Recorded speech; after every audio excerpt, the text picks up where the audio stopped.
Got it? You want this story to hit like a lightning strike within the first second, carry the audience through betrayal, obsession, grit, and finally into a deeply satisfying triumph, all in George Blackman's urgent conversational style.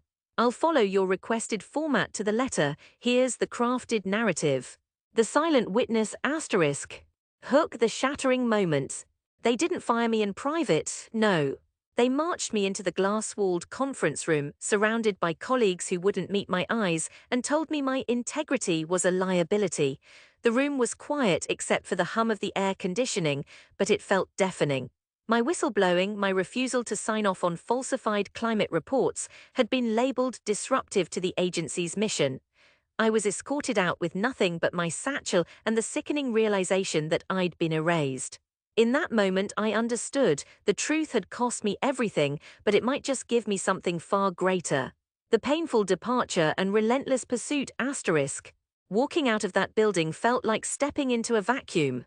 No paycheck, no credibility, just the echo of my own heartbeat and a gnawing question, now what?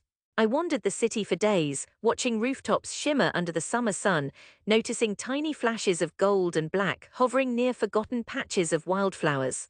Bees everywhere, invisible to almost everyone. That's when the idea hit, reckless, maybe even laughable, urban beekeeping.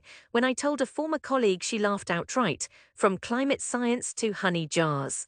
You'll vanish into obscurity. But her smirk became my fuel. I poured my savings into second-hand hive boxes, spent nights reading everything from bee biology to rooftop wind patterns, and days lugging equipment up rusted fire escapes. Alone, sweating under a veil, I tended to creatures so small people barely noticed them except me. I noticed everything asterisk.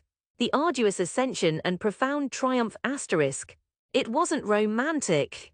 My first season, half the hives collapsed from mites I didn't catch in time. A storm shattered 2 rooftop setups. I patched wood with borrowed tools, nursed sick colonies like wounded soldiers, and kept going. Slowly the city began to see. A local cafe started sourcing my honey, a school invited me to speak about pollinators. Then the turning point, a community petition I started demanding green rooftop gardens for bee habitats went viral. Soon, city council members were quoting my data in policy meetings. News crews filmed me in my veil, cradling frames heavy with bees, explaining how pollinators could reverse urban biodiversity loss. I watched legislation pass that required every new commercial building to include pollinator-friendly spaces.